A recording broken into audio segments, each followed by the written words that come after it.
Hi, this is Alemi from Yeyeo Botanica, and welcome back. So today we're going to be talking about all different kinds of spirit guides. Maybe not all, but a lot of different types of spirit guides.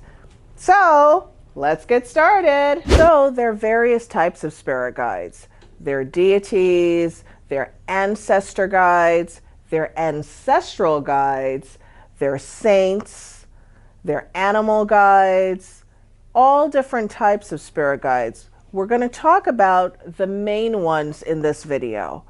We could have another video on the much more esoteric ones that are a little bit harder to conceptualize. But for today, we're going to focus on deities, ancestral, ancestor, animals, and saints.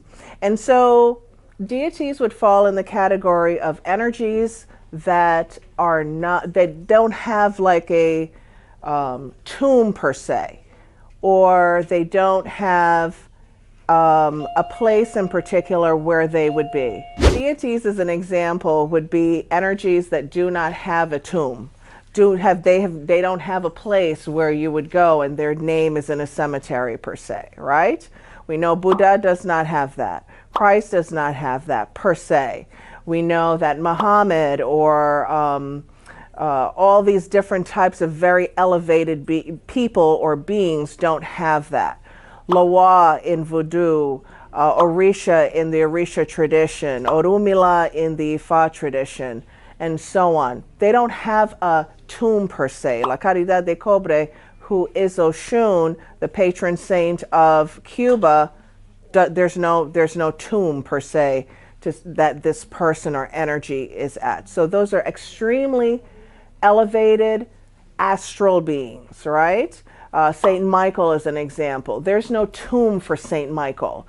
This again is a very astral being that we look at as deities or demigods. Some people would say disciples, okay?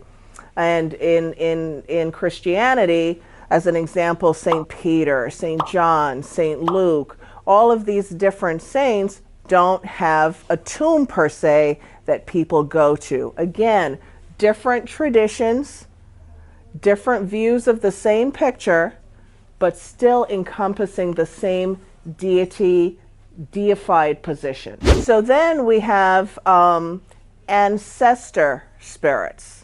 So what are ancestor guides? Ancestor guides are great-grandmother, great-grandfather, uncles, aunts, people in your lineage who've passed away. These can be guides from 200 years ago, 300 years ago, from Africa, India, from Native American, Caribbean Indian. They can be from any part of the world. They could be Chinese, they could be Japanese, they could be Asian. It doesn't matter. As long as they are part of your spiritual DNA, your makeup in your lineage, in your family.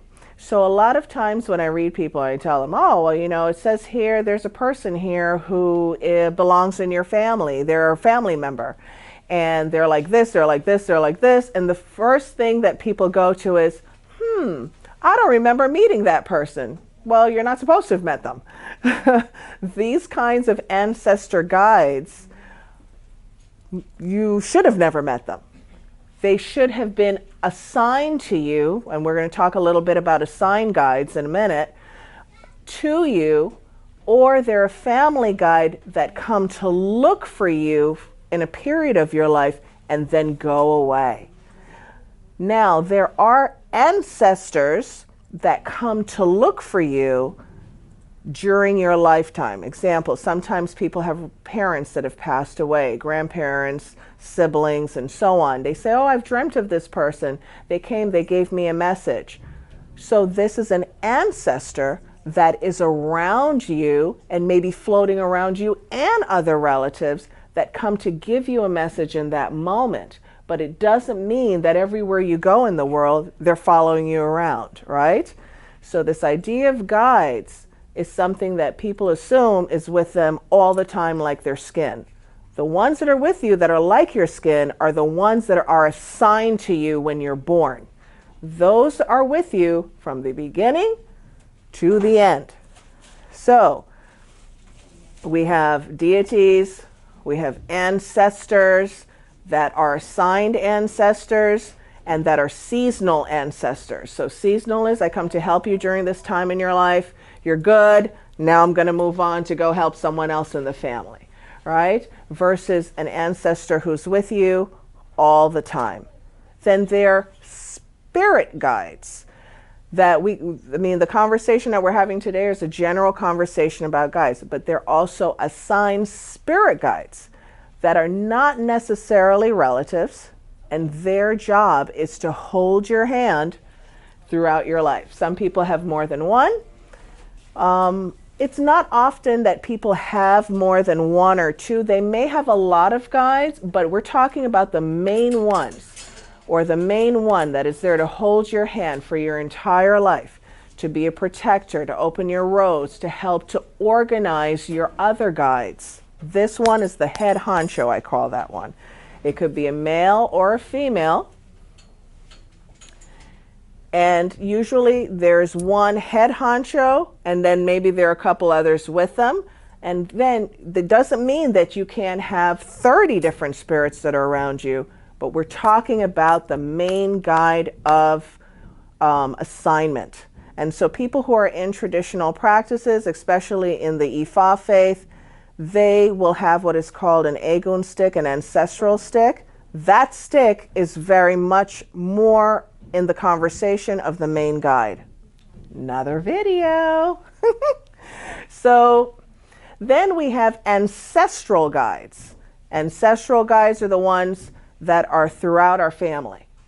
So 3, 4, 5, 6 generations back, this guide, whether it be a saint, an orisha, an energy that people continuously look to for help. As an example, in Nigeria, in the Yoruba faith, they will have people who will say, oh, well, our family for generations have been a part of the Ogun state, being venerators of Ogun, the Orisha Ogun. So it could be that this is Ogun town, and if you live here and all of your forefathers have lived here, then we're all venerators of Ogun from an ancestral perspective. Notice that's not an ancestral guide that's walking around with me on a regular basis. That's an energy that I'm choosing, and my family and my children and grandchildren and so on are venerating.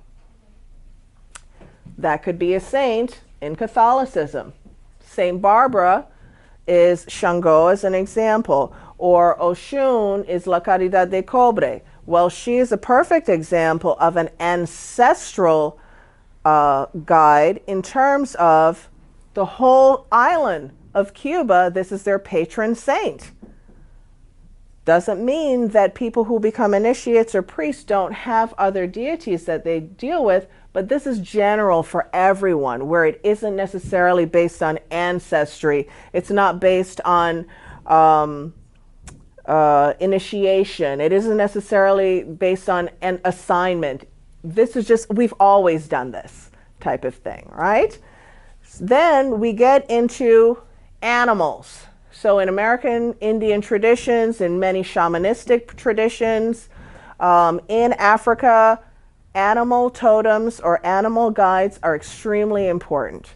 Most times people find out about ancestral guides really through ceremony, some kind of strong divination, not just a regular reading, but maybe in initiation they'll find out about guides that are with them, or people will dream about this animal all the time.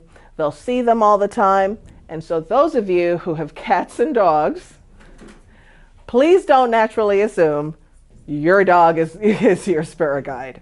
That isn't necessarily the case. It could be, it's a coyote. It could be a wolf. It could be a horse. Could be certain types of birds.